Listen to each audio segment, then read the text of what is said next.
warahmatullahi wabarakatuh.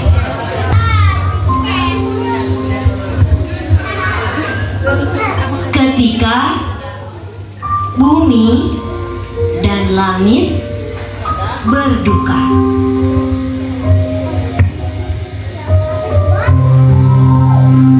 Rasulullah Shallallahu Alaihi Wasallam berziarah ke kuburan bakti. Saat perjalanan pulang, beliau sakit kepala dan demam tinggi hingga para sahabat bisa merasakan panas dari penutup kepala beliau. Meski demikian, Rasulullah Shallallahu Alaihi Wasallam tetap sholat berjamaah di masjid. Sakit Rasulullah Shallallahu Alaihi Wasallam semakin menggelisahkan para sahabat.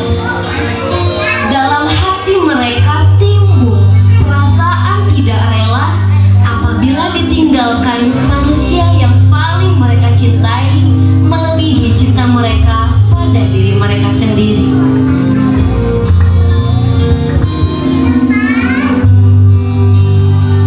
Beberapa hari kemudian, suhu tubuh Rasulullah terus meninggi hingga beliau berkali-kali pingsan. Setelah sadar, beliau meminta sahabat mengguyurkan air ke tubuhnya. Guyurkan air kepadaku agar aku sanggup keluar menemui orang-orang, karena aku ingin berpesan kepada mereka, kata Rasulullah.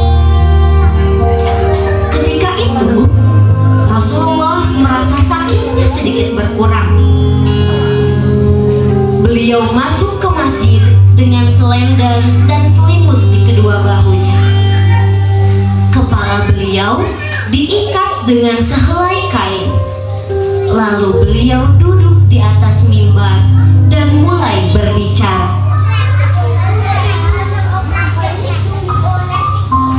Barang siapa yang pernah kupukul punggungnya, maka ini punggungku, balaslah. Dan barang siapa yang pernah kucederai kehormatannya, maka ini kehormatanku, silahkan balaslah. Seluruh sahabat terdiam membisu.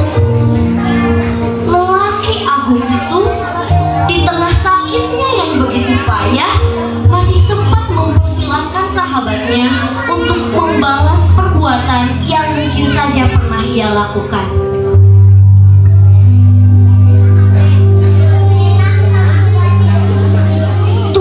Rasulullah menggigil. Keringat dingin menetes berjatuhan.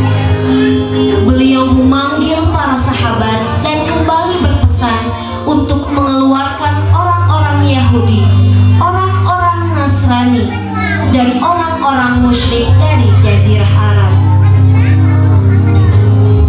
Setelah itu, dengan tertatih-tatih, Rasulullah menjadi imam sholat kala itu. Namun ketika Isya, sakit beliau semakin parah.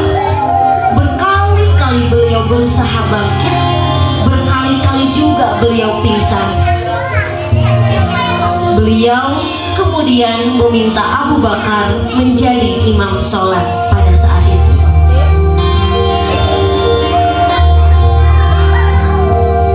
Di hari Sabtu dan hari Ahad, rasa sakit Rasulullah mulai berkurang. Para sahabat begitu bahagia ketika melihat Rasulullah dipapah menuju masjid. Abu Bakar tetap menjadi imam sholat, dan Rasulullah melaksanakan sholat sambil duduk.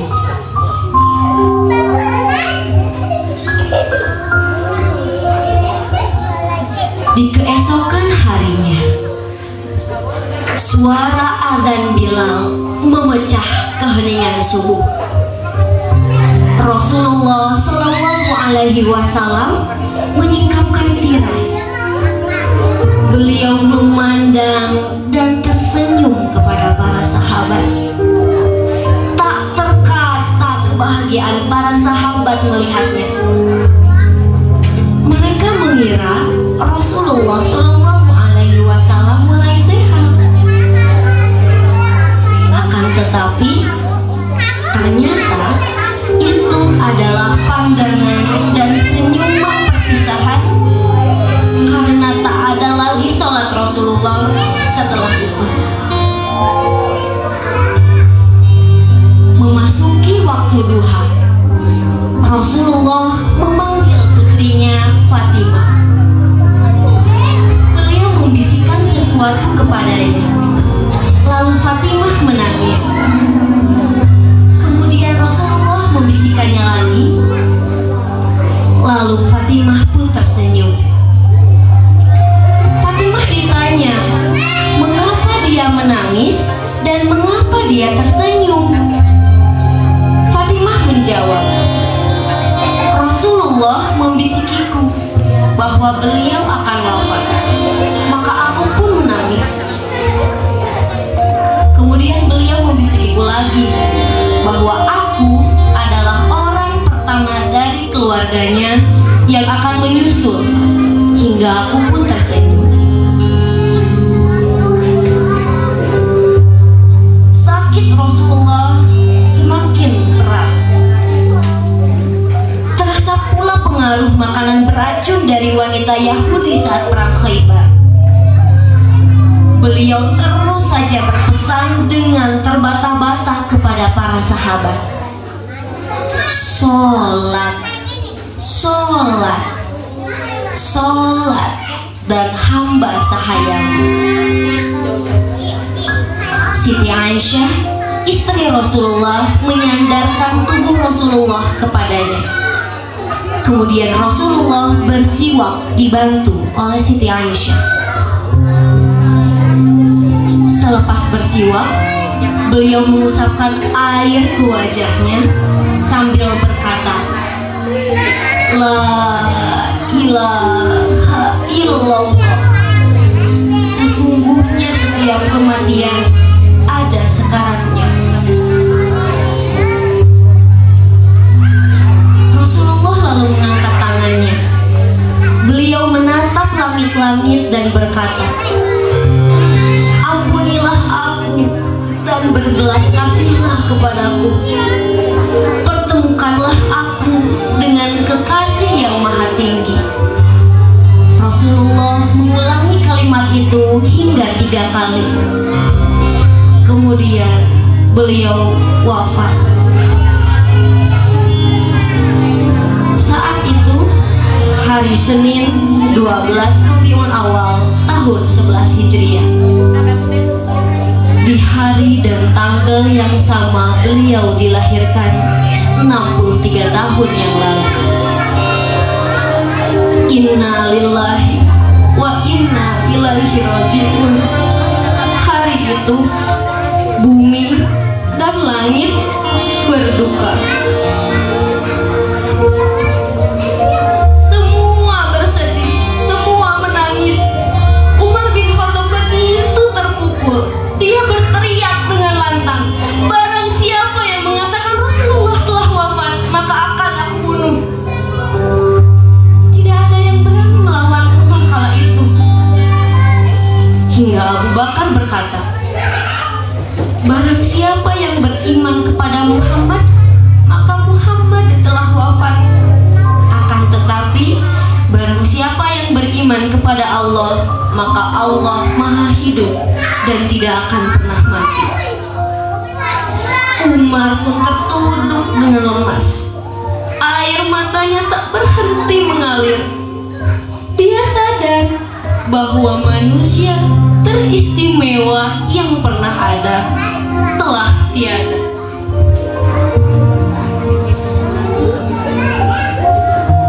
Selasa malam, Rasulullah Shallallahu Alaihi Wasallam dimakamkan di bawah tempat tidurnya. Para sahabat pulang dengan perasaan duka. Bilal tak lagi bisa mengumandangkan azannya.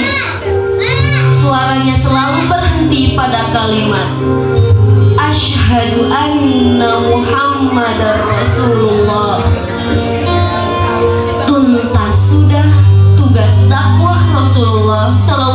Alaihi Wasallam. Selama 63 tahun Allah titipkan manusia agung itu untuk membahagiakan dan menyelamatkan seluruh umat manusia. Tidak ada lagi wajah teduh dan senyuman yang begitu penuh kasih sayang. Akan tetapi beliau meninggalkan mukjizat terbesarnya, yaitu Al-Quran dan As-Sunnah. Beliau mewariskannya kepada kita agar kita mengikutinya. Allahumma sholli ala Sayyidina Muhammad. Allahumma sholli ala Sayyidina Muhammad. Allahumma sholli ala Sayyidina Muhammad.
Thank you.